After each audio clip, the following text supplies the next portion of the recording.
Salve, salve, meu caro aluno! Mais uma questão da FUVEST 2025. Essa é uma questão que o aluno do Terra Negra, ele acertou, porque nós temos lá uma aula especial sobre Primeira República, sobre a Constituição do Estado brasileiro, onde vamos discutir profundamente como foi o processo de consolidação do Estado brasileiro, como a resistência ao modelo empreendido e determinado pelos portugueses, que, no caso, representado pelo rei Dom Pedro, acabaram consolidando no Brasil, no caso, a monarquia, por meio da Constituição de 1824. Essa é uma questão que fala sobre a Confederação do Equador, que veio denunciar e que veio resistir à ideia da Constituição outorgada pelo rei, ou seja, imposta, feita por um Conselho de Estado e pessoas indicadas diretamente por Dom Pedro, com o objetivo de quê? Garantir a maior centralização de poderes possível em suas mãos, eliminando forças e vontades dissonantes vindas de elementos da elite agrária brasileira, que já tinham se mostrado bastante organizadas na Assembleia Constituinte, quando apresentaram o anteprojeto que foi negado pelo rei, o anteprojeto conhecido como Constituição da Mandioca, onde o direito ao voto estava restrito àqueles que tinham uma quantidade pré-determinada de alqueires plantados de mandioca, que era a base da alimentação brasileira, portanto, que favorecia a participação política dessa elite agrária.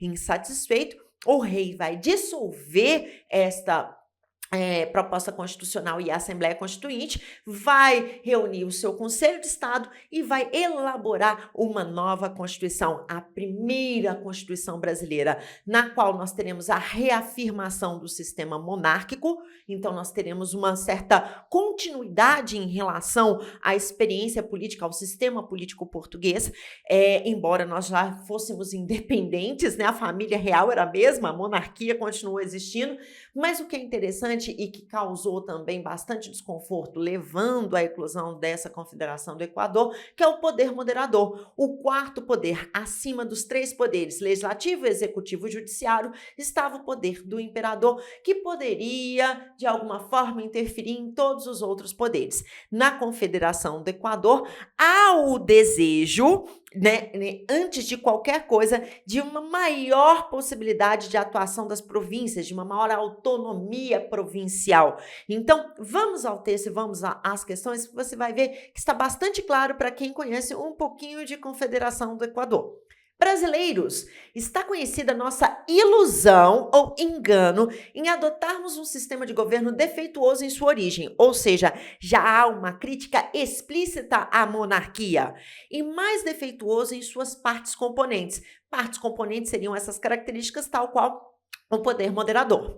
As constituições, as leis e todas as instituições humanas são feitas para os povos, e não os povos para elas, ou seja, as constituições e as leis, elas devem atender à demanda da população, e não a população deve necessariamente ter que se adequar àquilo que foi elaborado por uma fonte de poder.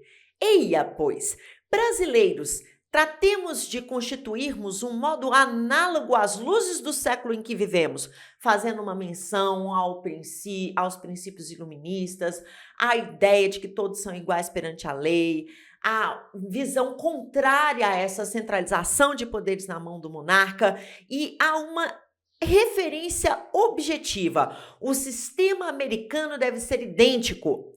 Esse sistema americano ao que ele se refere é aos Estados Unidos e a adoção do federalismo, que garante ampla autonomia às províncias, no caso aos estados, dos Estados Unidos.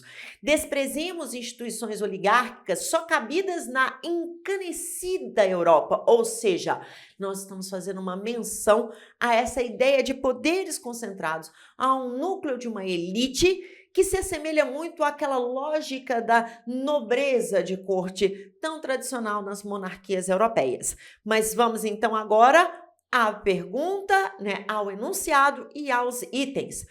O excerto apresenta o trecho do manifesto divulgado pelos rebeldes da Confederação do Equador de 1824 e reage explicitamente. Então, a gente já sabe todas as críticas que foram feitas. Quando você chega na alternativa A, ela está gritando, pedindo para você marcá-la.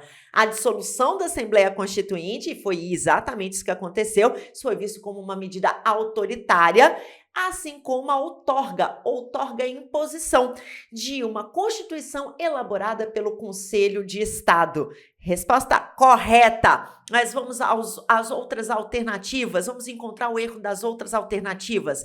B. Ao distanciamento do governo brasileiro em relação à coroa portuguesa e a política europeia do período está incorreta, porque nós adotamos uma monarquia, nosso rei era da mesma família que o rei português, então ela está incorreta. C. Ao caráter descentralizador do regime monárquico. Acabamos de falar sobre as características centralizadoras da Constituição de 24, então esse item está incorreto, porque ele fala de descentralização do regime e aumento da autonomia das províncias. Nenhuma das duas coisas estava prevista na Constituição. D. Ao poder exercido pelos produtores nordestinos de algodão. Eles não estão fazendo críticas a produtores de algodão, cafeicultores paulistas ou qualquer coisa que seja, mas sim ao sistema político e às suas características previstas na Constituição de 24. E para finalizar, a adoção de um regime republicano. Já paramos por aí, pois o Brasil não adotou um regime republicano. O Brasil permaneceu sendo um regime monárquico, tal qual sua antiga metrópole, Portugal.